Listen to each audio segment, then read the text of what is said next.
ಸಂಸತ್ನ ಉಭಯ ಸದನಗಳು ಮತ್ತೆ ಮುಂದೂಡಿಕೆ. ಕಲಾಪದಲ್ಲಿ ಕಾಂಗ್ರೆಸ್ ನೇತೃತ್ವದಲ್ಲಿ ವಿಪಕ್ಷಗಳು ಕೂಡ ಧರಣಿ ಕೂತಿವೆ.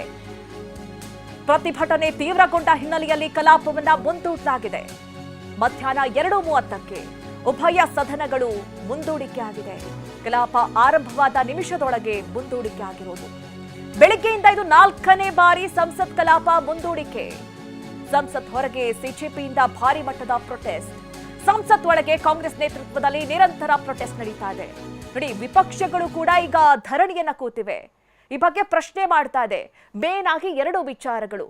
ಒಂದು, ನೀಟ್ ಪರೀಕ್ಷೆಯಲ್ಲಿ ಆದಂತಹ ಅಕ್ರಮದ ವಿಚಾರ, ಇನ್ನೊಂದು ಅಯೋಧ್ಯೆಯಲ್ಲಿ ಆದಂತಹ ಅಕ್ರಮದ ವಿಚಾರ. ಎರಡೂ ವಿಚಾರಗಳನ್ನ ಇಟ್ಕೊಂಡು ಈಗ ವಿಪಕ್ಷಗಳು ಕೂಡ ಆಕ್ರೋಶವನ್ನ ಹೊರ ಹಾಕ್ತಾ ಇದೆ. ಆ ಬಗ್ಗೆ ಕಲಾಪದಲ್ಲಿ ವಿಚಾರಗಳನ್ನ ಪ್ರಸ್ತಾಪ ಮಾಡಿದ್ದು, ಜೊತೆಗೆ ಈಗ ಧರಣಿಯನ್ನ ಮಾಡ್ತಾ ಇರುವಂತಹ ಕಾರಣದಿಂದಾಗಿ ಮತ್ತೆ ಕಲಾಪವನ್ನ ಮುಂದೂಡಲಾಗಿದೆ. ಮಧ್ಯಾಹ್ನ 2:30ರವರೆಗೂ ಕೂಡ ಉಭಯ ಸದನಗಳು ಮುಂದೂಡಿಕೆ ಆಗಿರೋದು.